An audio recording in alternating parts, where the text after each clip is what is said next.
Ebbaluwa Sipiika Anita Among gy'afulumizza ebadde eraga nti Paalamenti tesobola kugenda mu maaso kuwamwaganya kukubaganya birowoozo ku kiteeso kya Ssekikubo ne banne ku by'okujja obwesige mu bakamisona ba Paalamenti abaaweebwa akawumbi kamu obukadde 7 nga Sipiika agamba nti Paalamenti tesobola kukubaganya birowoozo ku ebyo kkooti by'ebeewaddeko ensala. Mu kafubo kabaddemu naffe omubaka Theodore Ssekikubo atandise na kwanukula ku ebyo Sipiika bye yeesigamyeko okufulumya ebbaluwa egaana ekiteeso kyabwe okuteesebwako. Tufunye ebbaluwa eva eri Sipiika wa Paalamenti. Tetugezaako kuleeta tteeka nti limenyewo ensala y'abalamuzi. Nedda. Ekirungi nti nno kasita omulamuzi amala okusala omusango kati ogukubaganyizibwako ebirowoozo.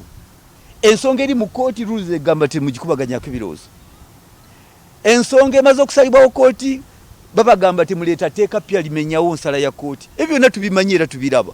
Ssekikubo agamba nti Sipiika talina ngeri yonna yakulemesa kiteeso kyabwe kuteesebwako olw'amateeka agafuga entambuza y'emirimu mu Paalamenti bwe bagenda okwongera okuyita okutuukiriza ekiruubirirwa kyabwe.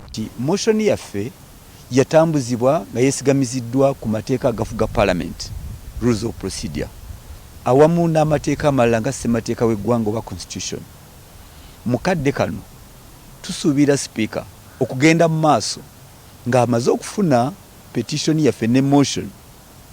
Tumusuubira okugenda mu maaso agiteeketeeke era agitwale mu maaso ng'amateeka bwe galagira.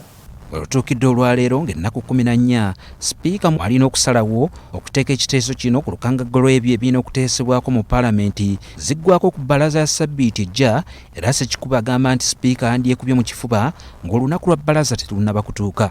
Tulindiridde ennaku zaffe nga bwe tubadde tujja tuzibala ezisembayo olw'ebbalaza, then kakati awo tunaatandikira. Naye ebbaluwa ya Sipiika erina okuteekebwa mu nsonda 4 ez'amateeka agafuga Paalamenti. Akkaatiriza nti ebyandiremesezza ekiteeso kyabwe okuteesebwako byonna baabituukiriza, bw'atyo n'agumya abo bonna abamuwa emikono nti ensolo ku kizigo kweri. Ebintu tebiggweera mu bbaluwa kubanga tebyatandikira mu bbaluwa. Bina kuggweera mu motion. Kiki ky'olina okufuna okuweereza motion? Ky'olina okufuna emikono 176. Ogifunye ye oba nedda. Kiki ekiddako? Gattako obujulizi bw'olina. Tetujja kukkiriza kugijjabulira ku masiga. Motion tolegako nti katulabe oba omwenge guyidde. Motion ogirinda n'etambula mu bulambulukufu bwayo nga bwe yatambudde. Era ekyo kye tulinze kyokka.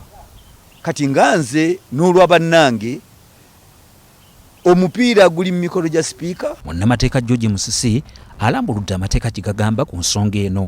Naye bw'otunuulira motion y'abamwami Ssekikubo n'abagyako omukono ku grounds 5 kuliko nga 2 kkooti zayogeddeko.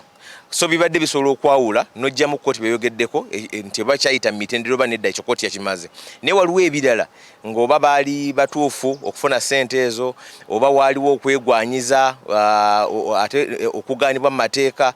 Kakati ebyo ne kkooti yennyini yabyebalamye n'egamba tetugenda genda bw'olaba ensala y'omulamuzi agambye tetugenda genda oba kino kyali kituufu oba nedda oba lwaki bagita service award oba nedda. Ebyo kkooti teyabyogeddeko. Yagambye wadde kkooti yazisina red flags nti biringa ebyokulabula ne tujja bigendamu.